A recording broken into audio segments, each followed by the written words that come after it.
Hello, internet humans. If you're new to the channel, well, today I'm telling you how much money I have. And I don't typically start relationships this way, but you're the one who saw the thumbnail and clicked on this. This video is going to include three main sections. At first, we need to establish what my net worth is. I'll provide proof of each of the numbers I give you as best I can. Second, I'll give you my analysis, my opinion on why I am in the position I'm in today. Third, we'll talk about what my goal is and sort of the ideas I have in mind to make progress over the next couple years, even the next 12 months, so that if I do this video again in a year at the age of 25, my net worth is more than it was today. When assessing net worth, you look at your assets and your liabilities. Anything that's a negative debt needs to be subtracted from your total assets to find out what your total net worth is. I am debt-free aside from the mortgage on my house. If you missed it a couple uploads ago, the video looks like this. I paid off my student loan. That was the final debt that I had. Check out that video if you're interested. I provide all the proof that we paid that debt off. In this video, I will use language like we or our. I am married. Allison, my wife, has appeared in previous videos on the channel. So I just want to make it clear that anything I have to my name is because the two of us worked well as a team together. Let's get this thing started. Here's a screenshot of my bank information. Actually, before we get into it, I think it might be better if I sit down here.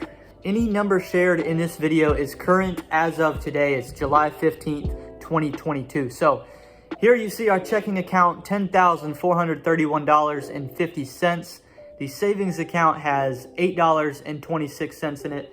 My wife and I combined accounts upon marriage. This is our only bank account. We have a little bit more money digitally. We have $300 in my Venmo account. We also have 83 cents in my PayPal account. Hey, we're counting everything in this video, okay? Don't hate on that. That 83 cents is as important as any other 83 cents in this video. I did a little bit of work this week on DoorDash. Here is proof they owe me $56.25 at the end of the week. And since we're getting super specific, I will pull the money out of my wallet. We'll count exactly how much I have in here. I've got $33 in bills, okay? And this here is $1.13. So $34.13 in the wallet. A while back I made this video you can find on the channel. We became Hornets season ticket holders for the purpose of flipping the tickets throughout the course of the season at a profit. We make monthly payments on our 2 seats. We have made 5 of the 12 monthly payments. Here are the screenshots of that.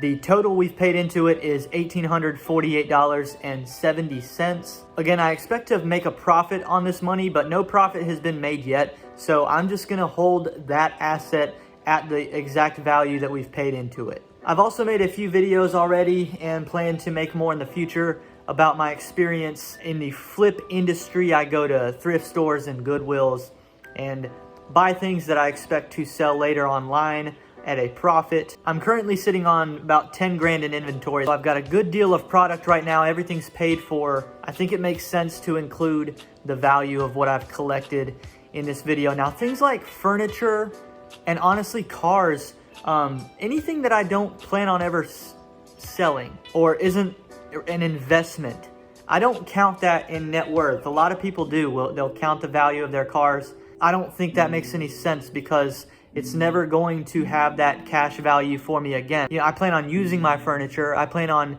using my cars until they're basically toast. So we do have 3 paid for cars. We've got a 2003 Lincoln Town Car, a 2005 Honda Civic, and a 2011 Toyota Camry. You've seen me use each and every one of these cars in the DoorDash gig economy videos that I do on this channel. Again, all 3 paid for, all 3 have value, especially as used cars have gone up in value.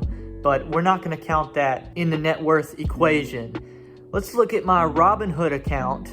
Okay, your Robinhood investment account has $52,213.92. My next 2 uploads after this video are going to heavily feature Robinhood content. If you want to know more about this, make sure to subscribe because that's what's coming up immediately next on this channel. I'll go really in depth on this in the next 2 uploads, but for the purpose of this video, all you need to know is how much money is in there. Last but not least, where Allison and I see most of our net worth is in our home's value. We bought our house 2 days before Christmas of 2020 at a sale price of $240,000. When we did that, we put 12.5% down. I'm taking the 2 figures provided by Zillow and Redfin and averaging the two to give us a home value of $342,650. Given the real estate surge of 2021, I do think it might be a reasonable number. If that number is true,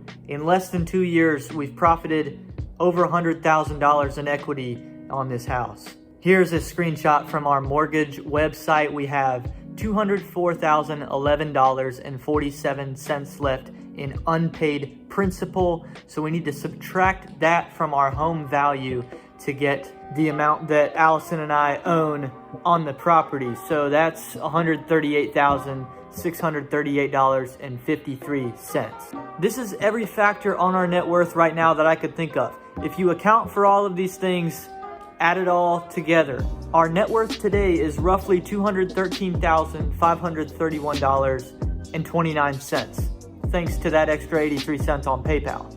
Sort of the second segment of the video is going to be my analysis and my opinion on why we have this net worth at 24. My wife is 25 years old. I alluded to it earlier. The biggest reason, honestly, in my opinion, is having gotten married young to someone who valued the same things that I do and has some of the same goals and drive.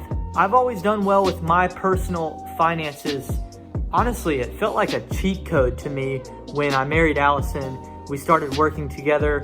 We combined our incomes. It was basically as if we were splitting expenses together. The amount of progress we have made together in short order has been astounding to me. The second point that I'd attribute to our position today would be the avoidance of debt.